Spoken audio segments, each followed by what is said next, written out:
Hello मित्रों, केम छो? सरस्वती माध्यमिक कन्या विद्या मंदिर नवा धोराळाना ऑनलाइन शिक्षण में आप सर्वेनु स्वागत है। धोरण 9 विषय विज्ञान प्रकरण नंबर 5 सजीवनो पायानो एकम। मित्रों, आनी पूर्वेना विडियोनी अंदर आपणे कोषनी 3 लाक्षणिकताओं पैकीनी छेल्ली लाक्षणिकता कोष रस ની વાત જોઈ ગયા હતા। ત્યાર પછી અમુક પ્રશ્નો આવે છે, એ પ્રશ્નોને તમારા પાઠ્યપુસ્તકમાં પેજ નંબર 63 ઉપરના પ્રશ્નોને નોંધપોથીની અંદર નોંધી લેશો। ત્યાર પછી આપણે આજે જે સમજવાનું છે વિવિધ કોષીય અંગિકાઓ, જેને સેલ ઓર્ગેનલ્સ કહેવાય છે, એવી વિવિધ કોષીય અંગિકાઓમાં અંતઃકોષરસ જાળ, ગોલ્ગી પ્રસાધન અને લાઇસોસોમ વિશેની વાત આજના વિડીયોની અંદર જોશું। તો મિત્રો, કોષીય અંગિકા શું છે? સુકોષ કેન્દ્રીય કોષની અંદર કોષરસમાં દ્વિપટલમય રચના ધરાવતી વિવિધ કોષીય અંગિકાઓ આવેલી હોય છે। આવી અંગિકાઓમાંની બહુ જાણીતી એવી અંતઃકોષરસ જાળ, જેને ઇંગ્લિશમાં એન્ડોપ્લાઝમિક રેટિક્યુલમ કહેવામાં આવે છે, જેને ટૂંકમાં ER વડે દર્શાવાય છે।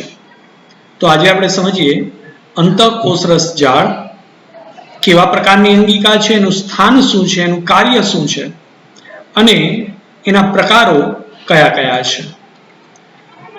તો કોષમાં પથરાયેલા અને સંકેન્દ્રિત રીતે ગોઠવાયેલા પટલમય તંત્રને અંતઃકોષરસ જાળ કહે છે। મિત્રો, કોષ કેન્દ્રની એકદમ બાજુમાં એકદમ પથરાયેલી અને વ્યવસ્થિત રીતે પટલમય તંત્ર એવી ગોઠવાયેલી આખી તંત્રીય રચના, જે દ્વિપટલમય રચના છે, આખી પડવાળી થપ્પીઓ જેવી રચના છે, એ અંતઃકોષરસ જાળ એને કહેવામાં આવે છે। તેની રચના પહોળી કોથળીઓના 2 પટલોથી બંધાયેલી નલિકામય હોય છે। એની રચનાની અંદર ખાસ કરીને આવી સિસ્ટરની એટલે કોથળીઓ, પુટિકાઓ જેવી રચના હોય છે અને નલિકા જેવી પણ રચના હોય છે। એટલે કોથળીઓ અને નલિકા દ્વારા એની સંરચના બને છે। આ નલિકાઓ છે એ શાખિત હોય છે, મતલબ કે એને બ્રાન્ચ હોય છે। જેમ ઝાડને ડાળીઓ હોય એને શાખા કહેવાય, એવી રીતે આ અંતઃકોષરસ ઝાડની જે નલિકામય ભાગો છે એ શાખાઓમાં વિભાજિત થયેલી હોય છે। એટલે આ નલિકાઓ છે એ શાખિત હોય છે અને એને કારણે એક મોટું જાળા જેવી રચના બને છે। એના પોલાણની અંદર પ્રવાહી ભરેલું હોય છે। એટલે નલિકાઓનું આવું જાળું, જેના પોલાણની અંદર પ્રવાહી ભરેલું હોય છે। રચના અને કાર્યની દ્રષ્ટિએ અંતઃકોષરસ જાળના 2 પ્રકાર પડે છે। પહેલો પ્રકાર કણિકામય અંતઃકોષરસ જાળ, જેને ઇંગ્લિશમાં રફ એન્ડોપ્લાઝમિક રેટિક્યુલમ એટલે કે RER તરીકે ઓળખવામાં આવે છે, અથવા તો એને ખરબચડી અંતઃકોષરસ જાળ પણ કહેવામાં આવે છે। મિત્રો, સમજી શકો છો કે અંતઃકોષરસ જાળ એ કણિકામય અથવા તો ખરબચડી, એનો અર્થ એ થયો કે એની સપાટી કણિકાઓ યુક્ત હોય છે। આપણે હમણાં સમજીએ તો તેની બહારની સપાટી પર રિબોઝોમ્સ નામની અંગિકાઓ ચોટેલી આવેલી હોય છે। એટલે કે એ અંતઃકોષરસ જાળની જે પટલમય કોથળીઓ જેવી રચના છે, એના ઉપર રિબોઝોમ્સ નામની અંગિકાઓ ચોટેલી હોય છે। પરિણામે એ કણિકા જેવી દેખાય છે। આ કણિકામય અંતઃકોષરસ જાળ એ પ્રોટીનના સંશ્લેષણ સાથે સંકળાયેલી છે। એટલે એક તો એની બહારની સપાટી પર કણિકાઓ સ્વરૂપે રિબોઝોમ્સ નામની અંગિકાઓ ચોટેલી હોય છે અને પ્રોટીનના સંશ્લેષણના કાર્ય સાથે આ અંગિકાઓ સંકળાયેલી હોય છે. અહીંયા આકૃતિની અંદર જોઈ શકો છો, કોષ કેન્દ્ર આ મધ્ય ભાગમાં છે, આડો છેદ દર્શાવેલો છે, એની આજુબાજુએ આવી અંતઃકોષરસ જાળ એને વીંટળાઈને આવેલી હોય છે, જેનો આડો છેદ આપેલો હોય છે. અહીંયા એના બહારના ભાગમાં તમે જોઈ શકો છો કણિકાઓ જેવી રિબોઝોમ્સ અંગિકાઓ આવેલી હોય છે અને આ પટલમય નલિકા જેવી જે આ રચના છે એ અંદરના ભાગે આ નલિકાઓ છે એ આવી વિવિધ શાખાઓમાં વિભાજિત હોય છે અને એ નલિકાઓની અંદર પ્રવાહી ભરેલું હોય છે. તો આ હતી રફ એન્ડોપ્લાઝમિક રેટિક્યુલમ એટલે કે કણિકામય અથવા તો ખરબચડી અંતઃકોષરસ જાળ. બીજો પ્રકાર જોઈએ તો એ છે લીસી અંતઃકોષરસ જાળ, જેને સ્મૂથ એન્ડોપ્લાઝમિક રેટિક્યુલમ એટલે SER તરીકે ઓળખવામાં આવે છે. તેની સપાટી પર રિબોઝોમ્સ હોતા નથી, માટે એની સપાટી લીસી હોય છે. તે ચરબીના અણુઓનું સંશ્લેષણ કાર્ય કરે છે, એટલે કે ચરબીના ઘટકોનું શોષણનું કાર્ય, સંશ્લેષણનું કાર્ય છે એ કરે છે અને કોષના અગત્યના કાર્ય માટે લિપિડ્સ નું નિર્માણ કરવાનું કાર્ય પણ આ અંગિકાઓ કરે છે. બંને અંતઃકોષરસ જાળ દ્વારા ઉત્પન્ન થયેલ પ્રોટીન અને લિપિડ્સ એ કોષરસ પટલના બંધારણમાં મદદરૂપ થાય છે. કોષરસ પટલનું જે બંધારણ છે, જે વિવિધ પ્રોટીન અને લિપિડ્સના સ્તરની અંદર અંતર્વાહી પ્રોટીન ઘટકો આવેલા હોય છે, એ પ્રોટીન અને લિપિડનું નિર્માણ આ અંતઃકોષરસ જાળ કરે છે. આ ક્રિયા પટલનું જૈવ સંશ્લેષણ તરીકે ઓળખાય છે. એટલે આવા પ્રોટીન લિપિડ્સ ના નિર્માણની જે ક્રિયા છે એને જૈવ સંશ્લેષણ કહેવામાં આવે છે. વિભિન્ન કોષોમાં એટલે જુદા જુદા પ્રકારના કોષોમાં અંતઃકોષરસ જાળની રચનામાં વિવિધતા જોવા મળે છે. તે યકૃત કોષોમાં તેનું મુખ્ય કાર્ય છે યકૃત કોષોમાં વિષ દ્રવ્યો અને ઔષધોથી રક્ષણ કરે છે. મિત્રો, આપણા દ્વારા વિવિધ ખોરાકના ઘટકોની સાથે સાથે ઘણા વિષારી દ્રવ્યો પણ આપણે ખોરાકમાં ભૂલથી લઈ લેતા હોઈએ છીએ. એ ઉપરાંત આપણે વિવિધ પ્રકારની માંદગીના અનુસંધાને દવાઓ પણ લેતા હોઈએ છીએ. એ દવાઓની અંદર રહેલા વિષારી દ્રવ્યો અને ખોરાકમાં રહેલા આવા વિષ દ્રવ્યો, એ વિષ દ્રવ્યોથી આપણા લીવરના કોષો એટલે કે યકૃતના કોષોનું રક્ષણ કરવાનું કામ આ લીસી અંતઃકોષરસ જાળ કરે છે. એટલે વિષ દ્રવ્યો અને ઔષધોથી યકૃત કોષોનું રક્ષણ કરે છે અને એનું સ્થાન અહીંયા જોઈ શકો છો તમે મિત્રો. રફ ER થી બહારના ભાગના આવેલી આ જે અંગિકાઓ છે એ સ્મૂથ ER છે, એટલે કે લીસી અંતઃકોષરસ જાળ છે, જેની સપાટી ઉપર કોઈ કણિકાઓ સ્વરૂપે રિબોઝોમ્સ આવેલા નથી, માટે એને લીસી કોષરસ જાળ કહેવાય છે. મિત્રો, આ બંને પ્રકાર જોઈ ગયા આપણે. અંતઃકોષરસ જાળ શું છે અને કણિકામય અને લીસી અંતઃકોષરસ જાળ બંને પ્રકારોને સમજ્યા. હવે ત્યાર પછીની અંગિકા જોઈએ તો ગોલ્ગી કાય, જેને ગોલ્ગી બોડી અથવા તો ગોલ્ગી એપરેટસ કહેવામાં આવે છે. આ અંગિકાનું વર્ણન સૌથી પહેલા કેમિલો ગોલ્ગી નામના વૈજ્ઞાનિકે કરેલું હતું, માટે આ અંગિકાને ગોલ્ગી બોડી અથવા તો ગોલ્ગી પ્રસાધન કહેવામાં આવે છે. વનસ્પતિ કોષમાં આ અંગિકા એ ગોલ્ગી કાય તરીકે ન ઓળખાતા ડિક્ટિયોઝોમ તરીકે ઓળખાય છે અને પ્રાણી કોષની અંદર એને ગોલ્ગી પ્રસાધન અથવા તો ગોલ્ગી કાય તરીકે ઓળખવામાં આવે છે.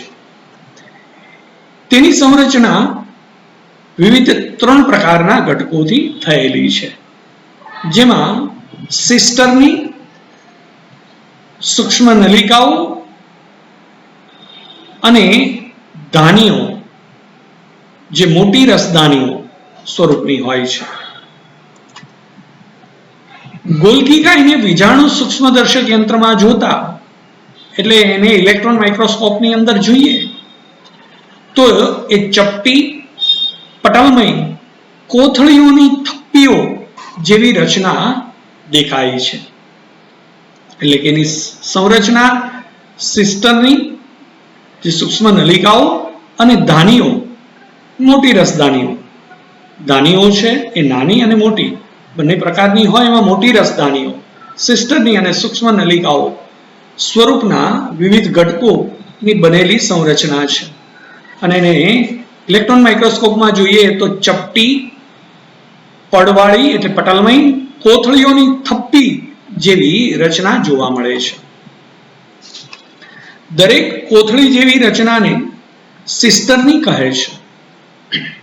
તે કેટલીક વાર અંતઃકોષરસ જાળના પટલ સાથે પણ જોડાયેલી હોય છે. પ્રત્યેક કોથળીના છેડે ફૂલેલી કે ઉપસેલી ગોળ કે લંબગોળ પુટિકાઓ જોવા મળે છે, જે પોટલીઓ જેવી, નાની નાની પોટલીઓ હોય એવી પોટલીઓ જેવી રચના એ દરેક કોથળીના છેડે જોવા મળે છે. તો એ પ્રત્યેક કોથળીના છેડે ફૂલેલી કે ઉપસેલી ગોળ કે લંબગોળ પુટિકાઓ, પોટલીઓ જેવી રચનાઓ જોવા મળે છે. બેક્ટેરિયા નીલ રહિત લીલ, જેમાં નીલકણો હોતા નથી, પરિપક્વ શુક્રકોષ અને સસ્તન પ્રાણીઓના રક્તકણમાં તેનો અભાવ જોવા મળતી હોય છે. એનો અર્થ એ થયો કે બેક્ટેરિયા, નીલ રહિત લીલ, પરિપક્વ શુક્રકોષ અને સસ્તનના રક્તકણમાં તેનો અભાવ જોવા મળે છે.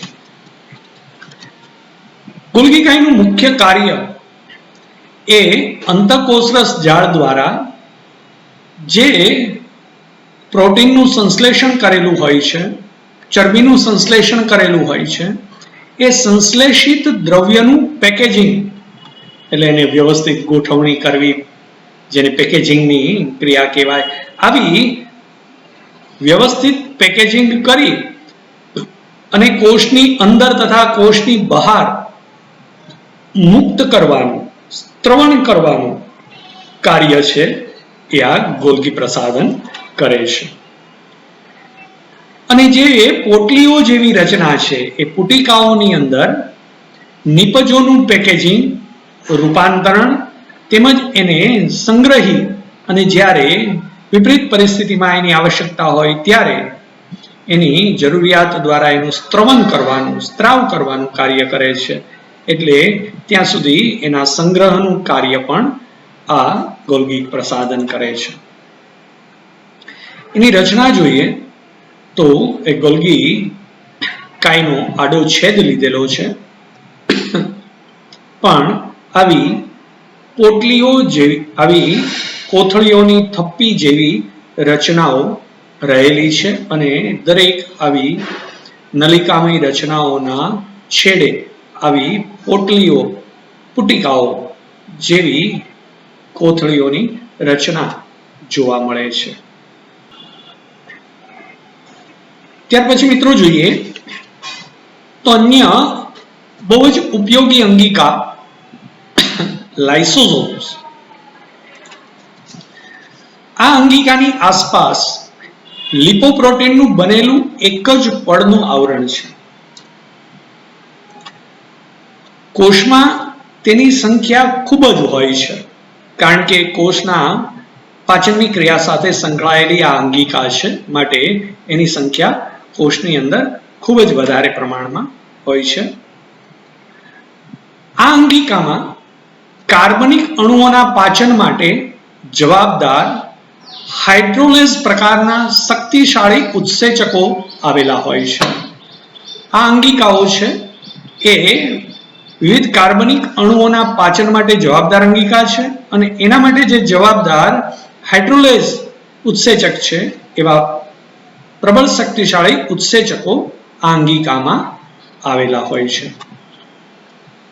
આ ઉત્સેચકો કણિકામય અંતઃકોષરસ જાળ દ્વારા નિર્માણ પામેલા હોય છે. તે કોષાંતરીય પાચન દર્શાવે છે. તેથી તેને પાચન કોથળીઓ પણ કહે છે. પાચન કોઈ બહુકોષીય પ્રાણી છે એના મુખ અને આંતરડાની અંદર પાચન થયા પછી કોષની અંદર જે પાચનની ક્રિયા થાય એને કોષાંતરીય પાચન કહેવાય છે. આવા કોષાંતરીય પાચન માટે જવાબદાર જે ઉત્સેચકો છે એ ઉત્સેચકો આ લાઇસોસોમમાં આવેલા હોય છે જે હાઇડ્રોલેઝ પ્રકારના છે. માટે આ અંગિકાઓને પાચન કોથળીઓ પણ કહેવાય છે કારણ કે કોષાંતરીય પાચનની ક્રિયા માટે જવાબદાર ઉત્સેચકો ધરાવે છે. કોષીય ચયાપચય દરમિયાન જો કોષની અંદરની ચયાપચયની ક્રિયા દરમિયાન કોઈ વિક્ષેપ સર્જાય તો આ વિક્ષેપ સર્જાતા આ અંગિકા કોષના પોતાના જ બધા જ ઘટકોનું પાચન કરી તેનો નાશ કરી શકે છે. એટલે કે પોતે જ પોતાના ઘટકોનું પાચન કરી અને એ બધા ઘટકોનો નાશ કરે છે. માટે આ અંગિકાને આત્મઘાતક અંગિકા પણ કહેવામાં આવે છે. માટે આ અંગિકાને આત્મઘાતક અંગિકા કહે છે. લાઇસોસોમ કોષમાં દાખલ થતા બાહ્ય અણુઓ, જીવાણુઓ વગેરેને નાશ કરે છે. એટલે એનું મુખ્ય કાર્ય પાચનની સાથે સાથે બાહ્ય વિપરીત ઘટકો, વિવિધ અણુઓ કે જીવાણુઓથી રક્ષણ કરવાનું પણ છે. માટે એ આવા ઘટકોનો નાશ કરે છે. બીજું બહુ અગત્યનું કાર્ય સ્વચ્છતાનું છે. તે કોષમાં ઘસારો પામેલી અને નબળી પડેલી અંગિકાઓનું વિઘટન કરી એના સ્થાને નવી અંગિકા માટે સ્થાન બનાવે છે, જગ્યા કરે છે અને કોષને સ્વચ્છ રાખવામાં મદદરૂપ બને છે. માટે એ કોષનો સફાઈ કામદાર પણ કહી શકાય છે. લાઇસોસોમ અંગિકા જુઓ તો આ પ્રકારની એની રચના છે અને એની અંદર આવા હાઇડ્રોલેઝ પ્રકારના શક્તિશાળી ઉત્સેચકો આવેલા હોય છે. મિત્રો, આજે આપણે આજના વિડીયોની અંદર 3 કોષીય અંગિકાઓની વાત સમજી ગયા. અંતઃકોષરસ જાળ અને એના મુખ્ય 2 પ્રકાર, એ ઉપરાંત ગોલ્ગી પ્રસાધન અને લાઇસોસોમ. આ 3 અંગિકાઓ, એની સંરચના, એનું સ્થાન અને એનું મુખ્ય કાર્ય શું છે એ આપણે જોઈ ચૂક્યા. નેક્સ્ટ ટાઈમ મળીશું ત્યારે અન્ય કોષીય અંગિકાઓ, કણાભસૂત્રો, રંજક કણો અને રસદાનીઓની વાત કરીશું. આજે અહીંયા સુધી રાખીએ મિત્રો. ફરી પુનરાવર્તન કરતા રહેજો અને તમારું ધ્યાન રાખજો. આવજો મિત્રો.